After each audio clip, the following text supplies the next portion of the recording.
ನಮಸ್ಕಾರ, ನನ್ನ ಹೆಸರು ಅನೀಶ್ ಅಂತ. ನಮಸ್ಕಾರ ಸರ್. ಸೊ ಇವತ್ತು ಆರಾಮದಿಂದ ಎಲ್ಲಿಗೆ ಹೋಗ್ಬೇಕು? ಆರಾಮ ವಲಯದಿಂದ ಪ್ರಯತ್ನದ ವಲಯದವರೆಗೆ. ಆರಾಮ ವಲಯದಿಂದ ಪ್ರಯತ್ನದ ವಲಯದವರೆಗೆ. ಓಕೆ, ಬಟ್ ಈ ಆರಾಮ ಅಂದ ತಕ್ಷಣವೇ ನಮ್ಗೆ ಇನ್ನು ಯಾವುದೂ ನೆನಪಾಗಲ್ಲ. ಅದಕ್ಕೆ ನಾನು ಶುರು ಮಾಡಬೇಕಾದ್ರೆ ಸ್ವಲ್ಪ ಹಿಂಜರಿಕೆ. ಆರಾಮಿಂದ ಅಲ್ಲ, ನಾವೆಲ್ಲ ಹುಟ್ಟಿ ಬೆಳೆದು ಈ ಲೆವೆಲ್ಗೆ ಬಂದಿರೋದು ಯಾತಕ್ಕೆ ಹೇಳಿ? ಆರಾಮಾಗಿರ್ಬೇಕು. ಅಲ್ಲ, ನಾವೆಲ್ಲ ಆಸೆ ಪಡೋದೇನೋ ಲೈಫಲ್ಲಿ ಆರಾಮಾಗಿರ್ಬೇಕು. ನಿಮ್ಮನ್ನ ಸ್ಕೂಲಿಗೆ ಕಳಿಸ್ದಾಗ ಅಪ್ಪ ಅಮ್ಮ ಏನು ಹೇಳಿದರು? ಚೆನ್ನಾಗಿ ಓದಿ, ದೊಡ್ಡವನಾಗಿ ಕೆಲಸ ಸಿಕ್ಕಿ ಆರಾಮಾಗಿರ್ಬೋದು. ಬದುಕಲ್ಲಿ ಆರಾಮಾಗಿರೋದೇ ಒಂದು ದೊಡ್ಡ ಗುರಿ. ಇದನ್ನು ನಮ್ಮ ಸಮಾಜ ನಮ್ಮ ಮೇಲೆ ತುಂಬ ಚೆನ್ನಾಗಿ ಹೇರ್ತಾ ಇದೆ. ನಾವೆಲ್ಲರೂ ಎಲ್ಲ ಮಾಡೋದೆಲ್ಲ ಕೊನೆಗೆ ಸೆಟ್ಲ್ ಆಗೋಕ್ಕೆ ಅಲ್ವಾ? ಈ ನಿಮ್ಮಲ್ಲಿ ನಿಮ್ಮ ಮಕ್ಕಳು ಬೆಳೆಸ್ತೀರಿ, ಕೇಳ್ತಾರೆ ಯಾಕೆ ಇದನ್ನೆಲ್ಲ ಮಾಡಬೇಕು, ಯಾಕೆ ಸ್ಕೂಲಿಗೆ ಹೋಗ್ಬೇಕು, ಯಾಕೆ ಕಾಲೇಜಿಗೆ ಹೋಗ್ಬೇಕು, ಯಾಕೆ ಓದಬೇಕು, ಯಾಕೆ ಅದನ್ನು ಮಾಡಬೇಕು, ಯಾಕೆ ಇದನ್ನು ಮಾಡಬೇಕು? ಏನು ಹೇಳ್ತೀರಾ? ನೋಡಪ್ಪ, ನೀನು ದೊಡ್ಡವನಾಗಿ ಬೆಳೆದು ಒಂದು ಕೆಲಸ ಸಿಕ್ಕಿ ಅದು ಒಂದು ಬಿಸ್ನೆಸ್ ಶುರು ಮಾಡಿ ಲೈಫಲ್ಲಿ ಸೆಟ್ಲ್ ಆಗ್ಬೇಕಲ್ವ? ಲೈಫಲ್ಲಿ ಸೆಟ್ಲ್ ಆಗೋದು ಅಂದ್ರೇನು? ಎಲ್ಲ ಇದ್ದು ಆರಾಮಾಗಿರ್ಬೇಕು. ಕರೆಕ್ಟಾ? ಅಲ್ಲ, ಮುಂದೆ ಯಾವಾಗಲೂ ಆರಾಮಾಗಿರೋದಕ್ಕಿಂತ ಇವತ್ತೇ ಆರಾಮಾಗಿರ್ಬೋದಲ್ಲ.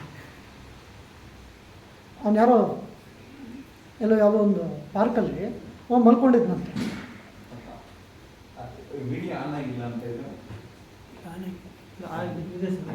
ಆಗಿದೆ. ಕೆಲವು ಸರಿ ನಮ್ಮ ಮೇಲೆ ಡೌಟ್ ಇರುತ್ತೆ, ಕೆಲವು ಸರಿ ಈ ಥರ ಮೊಬೈಲ್ ಬಗ್ಗೆನೂ ಡೌಟ್ ಇರಬೇಕು. It is working, no issues. Okay, ಯಾವುದೋ ಒಂದು ಪಾರ್ಕಲ್ಲಿ ಒಂದು ಬೆಂಚಿನ ಮೇಲೆ ಮಲ್ಕೊಂಡಿದ್ನಂತೆ. ಯಾವಾಗ ಮಲ್ಕೊಂಡಿದ್ನಂತೆ, ಯಾರೋ ಬಂದ್ಬಿಟ್ಟು ಕೇಳಿದ್ರಂತೆ, ಏನೋ ನೀನು ಮಧ್ಯಾಹ್ನ ಮಲ್ಕೊಂಡಿದ್ಯಾ, ಯುವಕನ ಥರ ಕಾಣಿಸ್ತಿದ್ಯಾ, ಏನಾದರೂ ಕೆಲಸ ಮಾಡೋದಲ್ವಾ ಅಂತ ಕೇಳಿದ. ಅವನು ಹೌದಾ, ಕೆಲಸ ಮಾಡಿದ್ರೆ ಅಂತ ಕೇಳಿದ. ನೋಡು, ಕೆಲಸ ಮಾಡಿದ್ರೆ ಇನ್ನು ಒಳ್ಳೆ ಕೆಲಸ ಸಿಗುತ್ತೆ. ಅದು ಒಳ್ಳೆ ಕೆಲಸ ಆದಮೇಲೆ ನಿಮ್ಮ ಮನೆಯವರೆಲ್ಲ ಚೆನ್ನಾಗಿದ್ದಾಗ ನೀವೊಂದು ಹುಡುಗಿನ ಹುಡುಕಿ ಮದುವೆ ಮಾಡಿಸ್ತಾರೆ. ಅವರಿಗೆ ಹುಡುಗಿ ಹುಡುಕಿದ್ಮೇಲೆ ಮದುವೆ ಮಾಡಿಸ್ತಾರೆ. ಮದುವೆ ಮಾಡಿಸಿದ್ರೆ ಮಕ್ಕಳಾಗ್ತಾರೆ. ಮಕ್ಕಳಾದ್ಮೇಲೆ ನಿಮಗೊಂದು ಒಳ್ಳೆ ಸಂಸಾರ ಇರುತ್ತೆ. ಆಮೇಲೆ ಮಕ್ಕಳು ದೊಡ್ಡವರಾಗ್ತಾರೆ. ದೊಡ್ಡವರಾದ್ಮೇಲೆ ನಿಮ್ಮ ಮನೆ ಅವರೆಲ್ಲ ಸೆಟ್ಲ್ ಆದಮೇಲೆ ನೀನು ಆರಾಮಾಗಿರ್ಬೋದಲ್ವಾ ಅಂತ ಕೇಳಿದ್ರು. ಅದಕ್ಕೆ ಅವ್ನು ಹೇಳಿದ್ನಂತೆ, ಅಲ್ಲ, ನಾನು ಏನು ಮಾಡ್ತಾಯಿದ್ದೀನಿ, ಆರಾಮಾಗೆ ಮಲ್ಕೊಂಡಿದ್ದೀನಿ, ನೀವು ಬಂದು ಸುಮ್ಮನೆ ನಾನು ಎಬ್ಸಿದ್ರಲ್ಲ. ಸೊ ಈ ಬದುಕಿನಲ್ಲಿ ಆರಾಮಾಗಿರೋದು ಅನ್ನೋದು ನಮಗೆಲ್ರಿಗೂ ತುಂಬ ಇಷ್ಟ. ಆದರೆ ಒಂದು ಯೋಚನೆ ಮಾಡಬೇಕು. ನೀನು ಹುಟ್ಟಿ ಈಗ ಬದುಕ್ತಿದೆಯಲ್ಲ, ಆರಾಮಾಗಿರೋಕೆ ಹುಟ್ಟಿದ್ದು? ಪ್ರಶ್ನೆ ಕೇಳಿದಾಗ ಅಟ್ಲೀಸ್ಟ್ ಇದನ್ನು ಕೇಳೋರು ನಾವೆಲ್ಲರೂ we believe we are meant for something bigger than what we are right now. ಹೌದಾ? ತಾಕತ್ತಿದೆಯಾ? ಆರಾಮಾಗಿರೋಕ್ಕೆ ಅಷ್ಟೇ ತಾಕತ್ತಲ್ವಲ್ಲ. ಆರಾಮಾಗಿ ಅವಾಗ ಇರೋಣ. ಬಟ್ ಈ ಎರಡು ಆರಾಮದ ಮಧ್ಯದಲ್ಲಿ ನಮ್ಮ ತಾಕತ್ತನ್ನು ಉಪಯೋಗಿಸಿ ನಮ್ಮ ಬದುಕಿನಲ್ಲಿ, ನಮ್ಮ ಮನೆಯವರ ಬದುಕಿನಲ್ಲಿ, ಸಮಾಜದಲ್ಲಿ ಏನಾದರೂ ಮಾಡ್ಬೋದಾ? ಆ ತಾಕತ್ತಿದೆಯಾ? ತಾಕತ್ತಿದ ಮೇಲೆ ಆರಾಮಾಗಿರೋದು ಒಳ್ಳೆಯದಾ? ಅನಾರೋಗ್ಯವಾಗಿದ್ದು ವಯಸ್ಸಾಗಿದೆ, ಇನ್ನೇನು ಬಾಯಿ ಅಂತ ಹೇಳಬೇಕು ಪ್ರಪಂಚಕ್ಕೆ, ಅಂಥ ಟೈಮಲ್ಲಿ ಆರಾಮಾಗಿದ್ದರೆ ಪರವಾಗಿಲ್ಲ. ತಾಕತ್ತಿದ್ದು ದೈಹಿಕ, ಮಾನಸಿಕ, ಇನ್ನೇನೇನೋ ಹೇಳ್ತೀವಲ್ಲ, ಅವೆಲ್ಲ ಸಾಮರ್ಥ್ಯ ಇದ್ದು ನೀನು ಆರಾಮಾಗಿದ್ಬಿಟ್ರೆ ಏನು ಪ್ರಯೋಜನ? ನೀನು ಬಂದೆ, ಇದ್ದೆ, ಹೋದೆ, ಅಷ್ಟೇ. ಆದರೆ ತಾಕತ್ತಿದ್ದಾಗ ಏನು ಮಾಡಬೇಕು? ಅದನ್ನು we have to use, isn't it? If we begin to look at that, ಆಮೇಲೆ ನಾವು ಯಾಕೆ ಆರಾಮಾಗಿರೋಕ್ಕೆ ಇಷ್ಟಪಡ್ತೀವಿ ಅಂತಂದರೆ, ಏನಾದರೂ ಶ್ರಮ ಪಟ್ಟರೆ, ಏನೋ ಆಗಬೇಕು ಅಂತ ಶ್ರಮ ಪಡ್ತೀವಲ್ಲ, ಶ್ರಮ ಪಟ್ಟರೆ ಅಂದ ತಕ್ಷಣ ಎರಡು ಉತ್ತರ ಬರುತ್ತೆ. ಏನು? ಎರಡು ಉತ್ತರದಲ್ಲಿ ಎಲ್ಲರ ಮನಸ್ಸಿಗೂ ಬರುವಂಥ ಉತ್ತರ ಏನು? ನಾನು ಶ್ರಮ ಪಡ್ತೀನಪ್ಪ, ಬಟ್ ಫೇಲ್ ಆಗಿಬಿಟ್ರೆ ಅನ್ನುವುದೇ ನಮಗೆ ಬರೋದು. ಈ ಕಡೆ ಹೋಗೋ, ಅಲ್ಲಿ ಹೋಗೋ, ಬಟ್ ಹೋಗೋ ದಾರಿಯಲ್ಲಿ ಅಕಸ್ಮಾತಿಗೆ ನಾನು ಹೋಗೋಕ್ಕಾಗದೆ ಏನಾದರೂ ಆಗಿಬಿಟ್ರೆ ನಾವು ಅಡಚಣೆಗಳ ಬಗ್ಗೆ ಜಾಸ್ತಿ ಯೋಚನೆ ಮಾಡ್ತೀವಿ. ಏನು ಅಡ್ಡ ಬರುತ್ತೆ ಅಂತ ಯೋಚನೆ ಮಾಡ್ತೀವಿ. ಅಸಫಲತೆ ಬಗ್ಗೆ ಯೋಚನೆ ಮಾಡ್ತೀವಿ. We think of failures. ತಾಕತ್ತಿದೆ, ಮಾಡೋಕ್ಕೆಲ್ಲ ಬರುತ್ತೆ, ಎದ್ದು ನಿಂತ್ಕೊಂಡು 100 ಜನರ ಮುಂದೆ ಮಾತನಾಡುವಷ್ಟು ಕೆಪಾಸಿಟಿ ಇದೆ, ನಾಲೆಜ್ ಇದೆ, ಸ್ಕಿಲ್ ಇದೆ, ಭಾಷಣ ಕಲೆ ಕಲ್ತ್ಬಿಟ್ಟಿದ್ದೀನಿ, ಪುಸ್ತಕಗಳನ್ನ ಓದ್ಬಿಟ್ಟಿದ್ದೀನಿ, 100 ಜನ ಮಾತನಾಡೋರನ್ನೆಲ್ಲ ನೋಡ್ಬಿಟ್ಟಿದ್ದೀನಿ, ಎಲ್ಲ ಗೊತ್ತು. ಆದರೆ ಮಾಡು ಅಂದಾಗ, ಹೌದಾ, ಇವತ್ತು ಎದ್ದು ನಿಂತ್ಕೊಂಡು ಮಾತನಾಡಿದಾಗ ನನ್ನ ಬಾಯಿ ತೊದಲ್ಬಿಟ್ರೆ,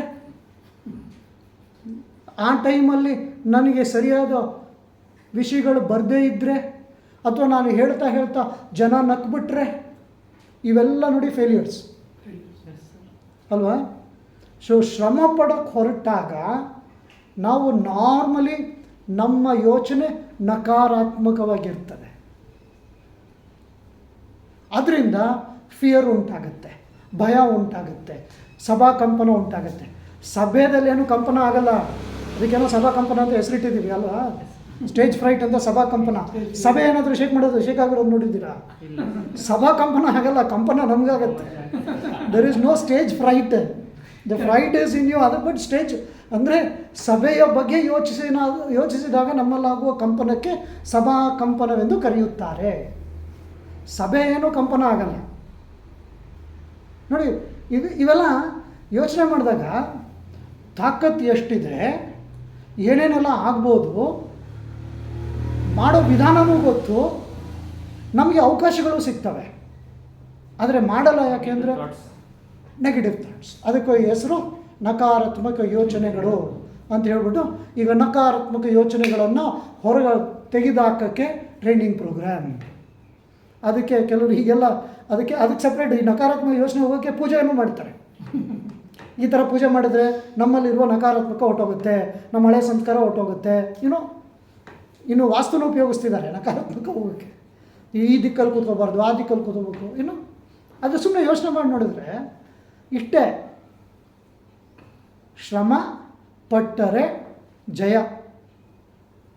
ಆದರೆ ಶ್ರಮ ಪಟ್ಟಾಗ ಜಯದ ಹಾದಿಯಲ್ಲಿ ಕೆಲವು ಸರಿ ಅಡಚಣೆ ಆಗ್ತದೆ.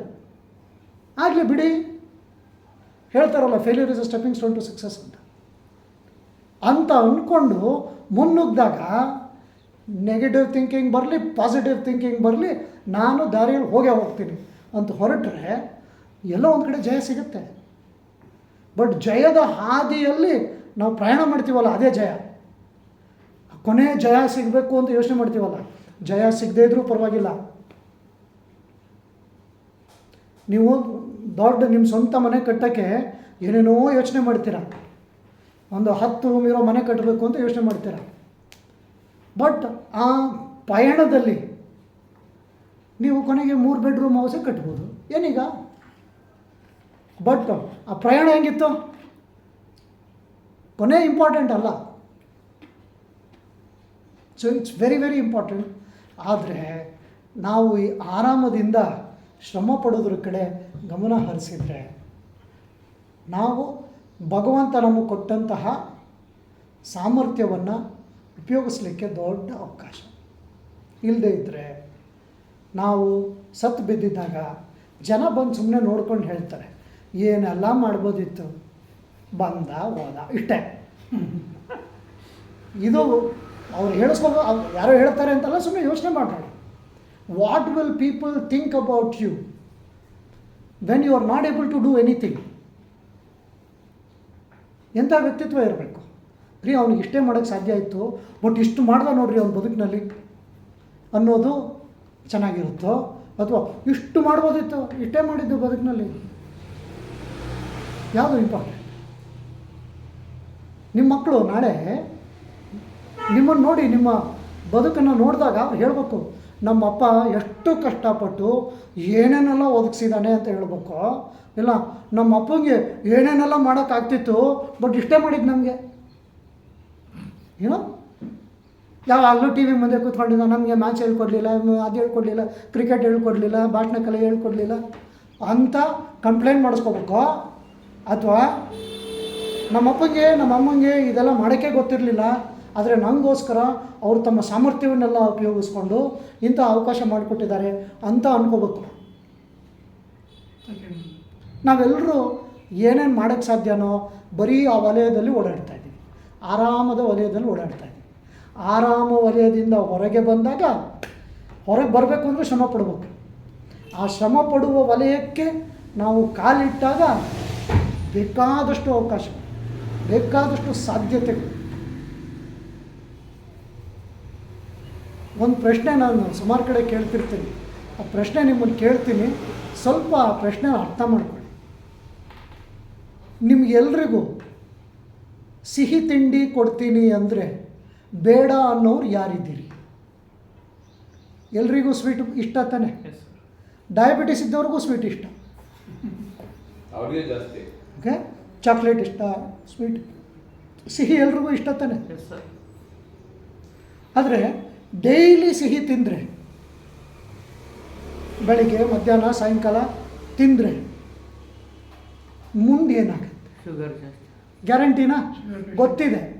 ದಿವಸ ಒಂದೊಂದು ಚಾಕ್ಲೇಟು, ದಿವಸದಲ್ಲಿ ಒಂದು 4-5 ಸರಿ 100 ದಿವಸ ತಿಂದರೆ ನಾವೇನಾಗ್ತೀವಿ? Sugar patient. ನಾವು ಶುಗರ್ ಫ್ಯಾಕ್ಟ್ರಿ ಆಗಿಬಿಡ್ತೀವಿ. ಹಾಂ, ಶುಗರ್ ಪೇಷಂಟ್ ಆಗ್ತೀವಿ, ಗೊತ್ತಿದೆ. ಆದರೂ ಸಿಹಿಯನ್ನು ಇಷ್ಟಪಡ್ತೀವಿ, ತಿಂತೀವಿ, ಗೊತ್ತು. ಹೌದಾ? ಇನ್ನೊಂದು, ಭಗವಂತ ನಮಗೆಲ್ರಿಗೂ ನೆಲ್ಲಿಕಾಯಿ ಕೊಟ್ಟಿದ್ದಾನೆ. ನೆಲ್ಲಿಕಾಯಿ ತಿಂದಿದ್ದೀರಾ? ಬೆಟ್ಟದ ನೆಲ್ಲಿಕಾಯಿ. ಓಕೆ, ಯಾವ ಥರದ್ದು ಬೆಟ್ಟದ ನೆಲ್ಲಿಕಾಯಿ ಅಥವಾ ಬೇರೆ ಯಾವುದೇ ನೆಲ್ಲಿಕಾಯಿ ತಿಂದಾಗ ಏನನ್ಸುತ್ತೆ? ಹುಳಿ ಹುಳಿ ಹುಳಿ ಹುಳಿ. ಹೌದಾ? ನಿಮ್ಗೆಲ್ರಿಗೂ ಒಂದೊಂದು ನೆಲ್ಲಿಕಾಯಿ ದಿವಸ ತಿನ್ನಲೇಬೇಕು ಅಂದರೆ ತಿಂತೀರಾ? ಇಲ್ಲ ಸರ್. ಸ್ವಲ್ಪ ಯೋಚನೆ ಮಾಡ್ತೀವಿ. ಯಾಕೆ? ಹುಳಿ. ಹುಳಿ ಕರೆಕ್ಟಾ? ಹುಳಿ ಬಾಯಿ, ನೆಲ್ಲಿಕಾಯಿನ ಬಾಯಿ ಹತ್ರ ಇಟ್ಟು ಒಂದು ಕಚ್ಚಿದಾಗ ಮುಖ ಹೆಂಗೆಂಗೋ ಮಾಡ್ತೀವಿ. ಹಲ್ಲು ಒಂಥರ. ಹೌದಾ? ಹಲ್ಲು ಒಂಥರ ಅನಿಸುತ್ತೆ, ನಾಲಿಗೆ ಒಂಥರ, ಕರೆಕ್ಟಾ? ಆದರೆ ಮುಖ ಅಂತೂ ಸಿಂಡರ್ಸ್ಕೊಂಡೇ ತಿನ್ನೋಕ್ಕೆ ಸಾಧ್ಯ. ಹೌದಾ? ನೆಲ್ಲಿಕಾಯಿ ಅಂಥೇಳಿ ನೀವು ನೆಲ್ಲಿಕಾಯಿ ತಿಂದೇ ಇದ್ದರೆ ಏನಾಗುತ್ತೆ? ಆ ನೆಲ್ಲಿಕಾಯಿಯಲ್ಲಿರುವ ಔಷಧಿ ಗುಣಗಳನ್ನು ನಮ್ಮ ಬದುಕಿನಲ್ಲಿ ರೂಢಿಸ್ಕೊಳಕ್ಕಾಗಲ್ಲ. ನಮ್ಮ ಭಾರತೀಯ ಸಂಸ್ಕೃತಿಯಲ್ಲಿ ನೆಲ್ಲಿಕಾಯಿ ಆಮ್ಲ ಇಸ್ ಲೈಕ್ ನೆಕ್ಟರ್, ಅಮೃತ ಇದ್ದಂಗೆ. ಎಲ್ಲ ಔಷಧಿಗಳನ್ನು ಅದನ್ನು ಉಪಯೋಗಿಸ್ತಾರೆ. ಆದರೆ ನೆಲ್ಲಿಕಾಯಿಯಲ್ಲಿ ಭಗವಂತ ಒಂದು ಸಂದೇಶ ನಮಗೆ ಕಳಿಸ್ಕೊಟ್ಟಿದ್ದಾನೆ. ಅದನ್ನು ನಾವೇನಾದರೂ ಹಿಡ್ಕೊಂಬಿಟ್ಟು ಬದುಕಿನಲ್ಲಿ ರೂಢಿಸ್ಕೊಂಬಿಟ್ರೆ ಆ ಸಂದೇಶನ ನಮ್ಮ ಬದುಕನ್ನು ತುಂಬ ಖುಷಿಯಾಗಿ ಕಳಿಬೋದು.